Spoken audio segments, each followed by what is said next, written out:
Bem-vindos a este especial do podcast What is Next with Vertiv, com os melhores momentos da primeira temporada. Ao longo de 4 episódios, aprofundamos as tendências, os desafios e as soluções que transformam a infraestrutura digital crítica e, juntamente com especialistas do setor, partilhamos ideias e experiências sob diferentes perspectivas. Junte-se a nós para reviver o melhor.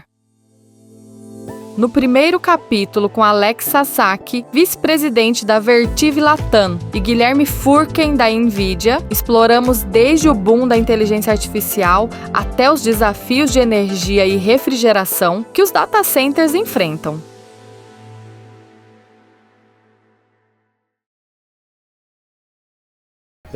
O grande boom que aconteceu foi no novembro de 22, tem um pouco mais aí de 2 anos, com o surgimento do OpenAI, com o ChatGPT 3.5, né? Uhum.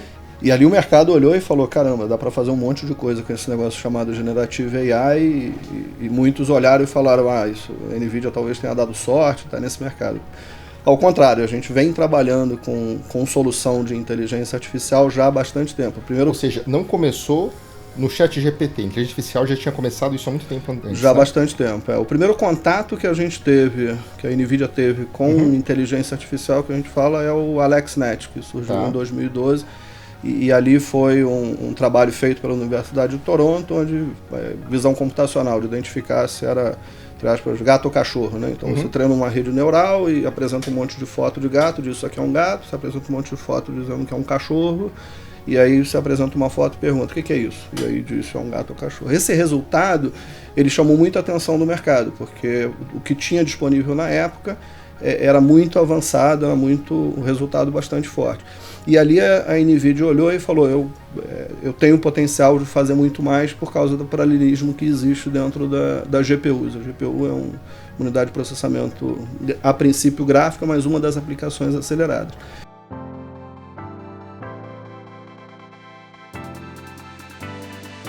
Ou seja, ele consome mais porque ele processa mais.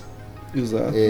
Você está me dizendo que densifica o data center, ou seja, você tem não é o fato de você ter as GPUs processando mais, consumindo mais, tendo cargas que atinjam aí 100 kW por rack, que você está sendo menos eficiente. Muito pelo contrário. Pelo contrário. Essa demanda energética está deixando o data center mais eficiente. Exatamente, porque aí em vez de eu consumir energia em 100 servidores, eu estou consumindo em um. Esse ele consome 3 vezes mais do que uma unidade do CPU, então eu tenho um ganho energético de 30 vezes. Ganho energético, ganho de espaço e de custo também. E de custo também, porque aí, como eu tenho um aumento de 1.5, eu tenho 60 vezes um ganho de custo efetivo.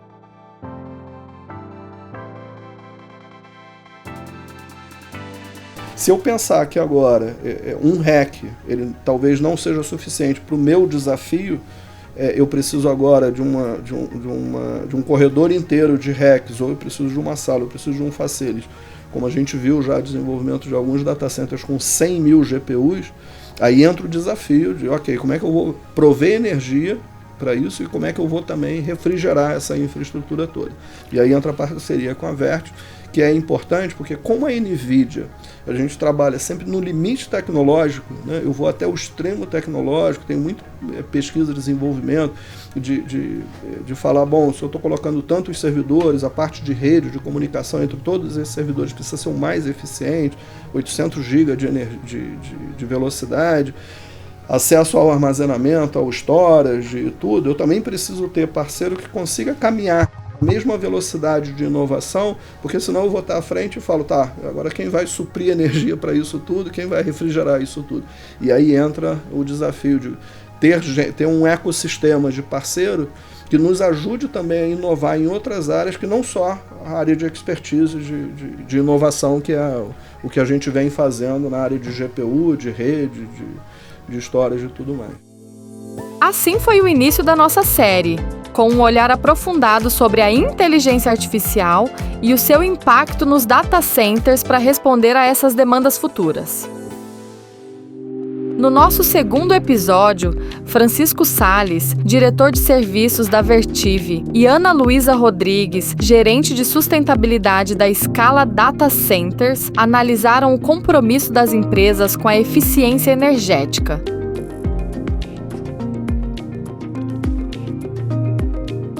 Sabemos que o mercado de data center é hoje um dos maiores consumidores individuais de energia globalmente falando, né? Estamos falando entre 1% e 3% de tudo que produz energia no mundo está hoje sob consumo dentro dos data centers globalmente falando.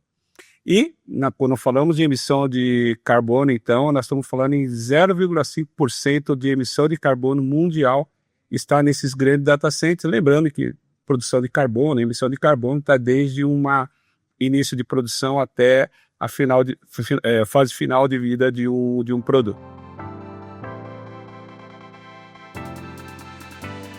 E, naturalmente, a eficiência energética faz parte dessa agenda. Os nossos data centers são desenhados para operarem com PUE abaixo de 1,35, o menor da América Latina. E, em função desse desenho inteligente, nós implementamos contenção nos corredores quentes, otimizando o fluxo de ar e reduzindo a perda de energia em climatização, aumentando a eficiência no resfriamento nos nossos data halls. Também fazemos uso da tecnologia de free cooling nos nossos sistemas de refrigeração.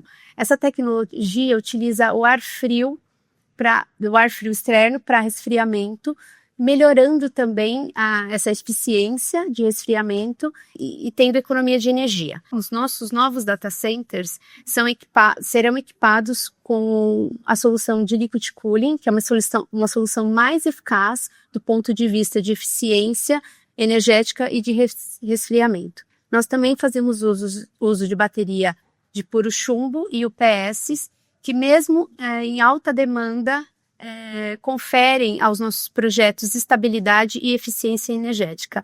E por último, e não menos importante, fazemos uso de energia renovável em todos os nossos projetos, reduzindo as nossas emissões de gases de efeito estufa e os nossos custos operacionais. É a somatória dessas iniciativas que permite a Scala a ter projetos mais competitivos do ponto de vista de eficiência energética.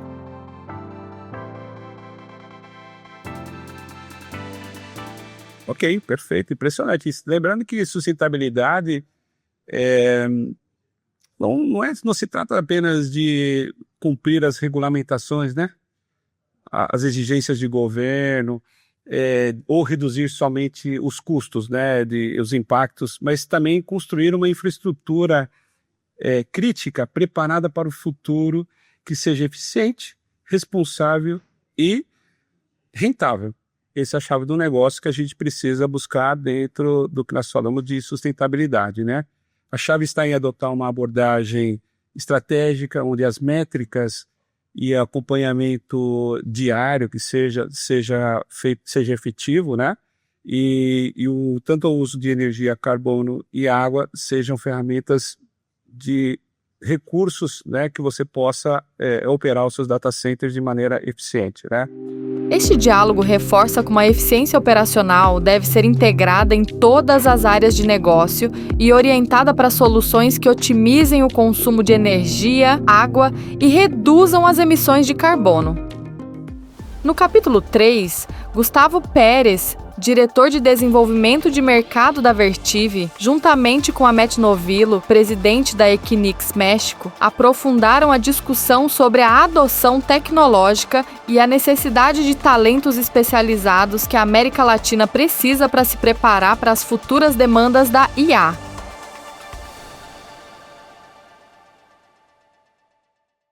Creo que adoptamos la forma de cómo podemos monetizar y aprovechar, y las empresas lo están haciendo. Y México está siendo un gran usuario de la inteligencia artificial para beneficio de las empresas, ¿no? Para beneficiar de las empresas. En Equinix hemos visto realmente este acelere a nivel global, y México no se queda atrás. Entonces, sí, aprovechar este tema y esta ola, como tú bien dices, de la inteligencia artificial como algo que debemos aprovechar para alcanzar más mercados, para crear más empresas rentables, para tener más ingresos como empresarios, reducir costos y a través de estas herramientas tecnológicas poder pues sí, acomodar nuestros servicios a alcanzar otros mercados, a alcanzar otras regiones y también afinar la puntería para ver a qué clientes vamos a atacar o a vender, ¿no?, nuestras soluciones como empresas.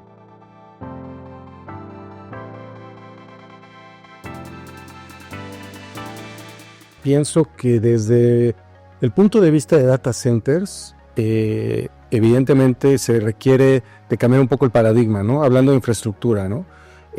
Hablamos de la inteligencia artificial, pero eso se traduce en qué hace posible la inteligencia artificial, ¿no?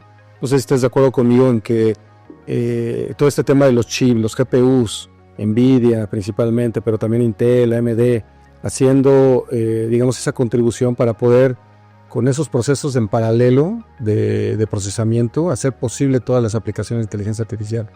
Obviamente llega un momento en el que la energía se va a demandar muchísimo más, va a requerir de poder tener diferentes tipos de soluciones de enfriamiento para retirar ese calor que se está generando, hablando de que vamos a tener, o que ya estamos viendo, consumos por kilowatt de 100, 130, y que la perspectiva se espera que en los próximos años haya racks que en el, digamos, en el pico puedan llegar hasta 1 mega. Eso es algo nunca antes visto, ¿no? Desde tu punto de vista, ¿cómo eso tiene que replantear el diseño de un data center, ¿no? Hablando desde el punto de vista de infraestructura. Sí, bueno, fíjate que partiendo desde el significado de qué es un data center, ¿no? Que es un lugar físico, es un edificio en donde provee energía y provee también enfriamiento y también con múltiples conectividad, ¿no?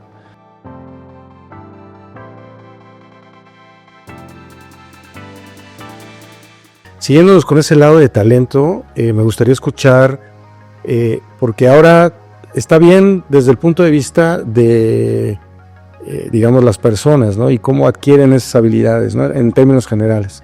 Pero trayendo ese tema para el sector de data centers, sabemos también que hay un desafío, un gap que se tiene que cubrir en temas de talento para las personas que atienden a esa infraestructura crítica, ¿no? Lo estamos viendo en México, ¿no? Donde tiene algunos años ya, donde se ha tenido pues este boom, ¿no? Sobre todo ahí, como todos conocemos, en Querétaro, ¿no? Pero también nos hemos encontrado en este punto donde se requiere gente que diseñe, empresas que tengan mano de obra para construir, que puedan tener la parte de servicio para cuidar de esa infraestructura. ¿Tú cómo ves? ¿Estamos ya llegando en un punto en donde estamos cerca de poder cerrar ese gap, o todavía hay algo más que se pueda hacer para poder nutrir ese talento que se requiere para la industria? Entonces lo que buscamos nosotros es mitigar ese gap que tú bien comentas, porque si lo vemos como industria, pues sí, muchos data centers están llegando a México, ¿no? Está en la región del Bajío, el norte también se está con una gran atracción de la industria del data center, y sí, falta el talento, ¿no? Nosotros en Equinix lo que buscamos es que capacitar a la persona, a la mujer, al hombre, y siendo licenciado, o puede ser que no haya terminado o tenga una carrera técnica, nosotros le complementamos con los cursos internos que tenemos a nível global. A conversa deixou claro como se perfila o futuro das indústrias. E aí, a América Latina não fica para trás. Com avanços no retalho, serviços financeiros, manufatura e telecomunicações, onde a inteligência artificial impulsiona os negócios e abre caminho para uma nova era digital. No quarto episódio, Robson Pacheco, diretor de contas estratégicas da Vertiv, e Diego Corseiro, especialista em ar-condicionado de precisão da LZA, explicaram como a evolução tecnológica está a transformar o arrefecimento nos data centers.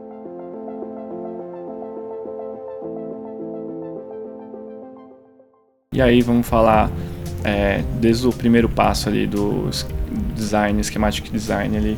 Já tenho que pensar em infraestrutura, já tenho que pensar em eficiência energética, já tenho que começar a entender quais são os principais mandatórios do meu cliente final, porque é aí que eu vou começar a trabalhar com eficiência energética, né? Então, cada cliente tem uma especificação, um limite de temperatura, né? Então, aí que a gente vai começar a estudar toda a parte de SAG, entender qual que é o espaço também dedicado ao design dessa arquitetura dele, né? E cada cliente tem uma necessidade, né, parceiro? Cada cliente tem uma necessidade. Conforme eu falei, ele tem um mesclado ali, onde ele tem uma parte dedicada ao liquid cooling, onde ele vai ter essa atividade de maior densidade.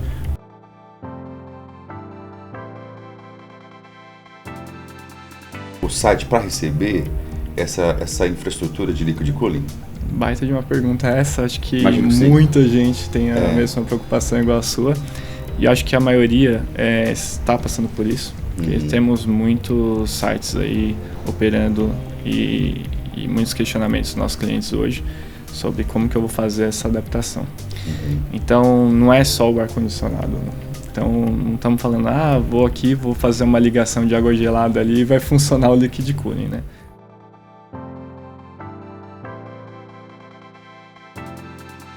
É claro que a gente já tinha esse conhecimento no mercado, né? Para pequenos computadores tinha um sistema bem parecido que passava água ali no computador, né? Geralmente quem joga jogos tinha um computador com uma tecnologia parecida, e então assim o sistema líquido ele não tem como voltar atrás, e sim veio para ficar. E também trazer maior eficiência energética, né? Hoje o mundo, vamos falar assim, está passando por momentos de mudança geral. Acho que todos estão preocupados com toda a parte de ESG e tudo mais. Falando em sustentabilidade, eficiência energética, não tem como a gente não pensar em que a nossa troca de calor seja menor. Os especialistas concordaram que essa evolução responde às necessidades dos clientes e, portanto, o arrefecimento do futuro será flexível, híbrido e cada vez mais dependente da refrigeração líquida. Assim, concluímos a primeira temporada de What is Next with Vertiv. 4 episódios, 4 visões de especialistas e uma mensagem principal. A infraestrutura digital crítica é a base do presente nos negócios e na nossa vida cotidiana. Siga-nos nas redes sociais para mais inovação e mais respostas para uma indústria em constante movimento, porque o futuro da infraestrutura crítica está a ser construído agora.